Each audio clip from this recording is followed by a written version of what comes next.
গায়ে হলুদের অনুষ্ঠান শুরু হওয়ার আগেই এবার কুসুম রাতুলের সঙ্গে নিজের শেষ বোঝাপড়া সম্পন্ন করেই বাড়ি ছেড়ে চলে গেল। হ্যাঁ বন্ধুরা, ভিডিওতে লাইক দিয়ে দেখতে থাকুন। যেই মুহূর্তে কিনা রানী গাঙ্গুলি বলতে থাকি যে আচ্ছা মিনাকি, আর কতক্ষণ এরকম করে আমাদেরকে অপেক্ষা করতে হবে বলতো, আমি তো কুসুমকে কোথাও দেখতে পাচ্ছি না। কুসুম তো ইচ্ছাকৃতভাবে এতটা দেরি করার মতো মেয়ে না, তাহলে ওর হয়েছে কি? ও কোনো মতো অসুস্থ হয়ে পড়েছে আজকে, বেচারি তো না খেয়ে বসে আছে নিশ্চয়ই, কারণ আজকে তো ওকে উপোস রাখতে হবে, কারণ ও বিয়ের আগে কোনো কিছু মুখে তুলতে পারবে না। এর জন্য ওর কোনোভাবে শরীর খারাপ করে দিল। দীপালি কোথায়? দীপালিকে ডাকো তো।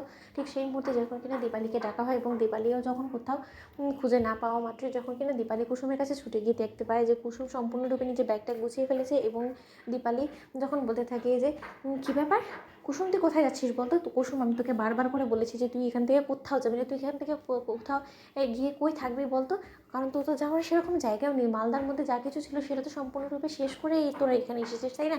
তাহলে ওখানে ফিরে গেলে তোর কী বা আছে, কেই বা তোকে আশ্রয় দেবে বলতো কুসুম? ঠিক সেই মুহূর্তে কুসুম বলতে থাকে যে পিসি, আমি জানি না আমি কোথায় যাব, কী করবো না করবো, কী খাবো দাবো, কিচ্ছু আমার মাথায় এখন ঢুকছে না, কিন্তু আমার রীতিমতো আর এখানে থাকতে ইচ্ছা করছে না, আমার দম বন্ধ হয়ে আসছে। পিসি, তুমি একবার একটা জিনিস বুঝে দেখেছো পিসি, যে আমাকে রীতিমতো প্রতিনিয়ত মিথ্যের আশ্রয় নিতে হচ্ছে।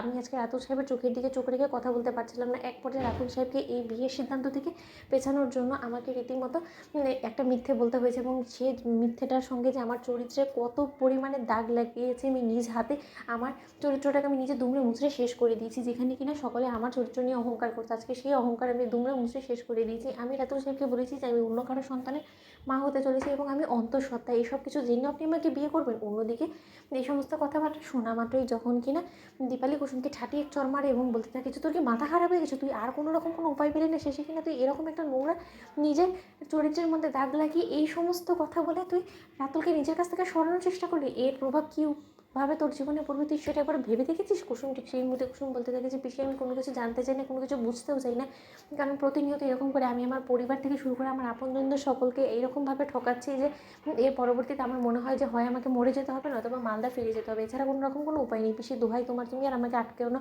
আমাকে যেখানে আমার যেতে ইচ্ছে হয় আমাকে সেখানে চলে যেতে, তো অন্তত আমার কারণে তোমাদের মুখ পুড়বে না, এবং তার থেকেও বড় কথা তোমাদের মাথার লজ্জায় হেঁট হয়ে যেতে হবে না, কারণ তুমি ভেবে রেখেছো রাতুল সাহেবকে যে কথাটা আমি বলেছি এর পরবর্তীতে নিশ্চয়ই রাতুল সাহেব চুপ করে বসে থাকবে না, এটা নিশ্চয়ই সকলের সামনে বলবে, এবং তখন আমি সকলের সামনে এসে কোনোভাবেই নিজেকে জাস্টিফাই করতে পারবো না, কারণ সেই মুখ আমার নিয়ে আমি সকলকে কী জবাব দেবো বলো তো? এবং বাবা আমাকে ভুল বুঝবে সেটাও আমি জানি, এবং তাতে আমার কোনো কিছু যায় আসে না, কিন্তু আমি কোনোভাবেই ছোটো সাহেবের দেওয়া এই সিঁথির সিঁদুর এবং হাতে নোয়া বাঁধানো কোনো মতে খুলতেও পারবো না। তাহলে আমার হাতে উপায় কী আছে বলো তো?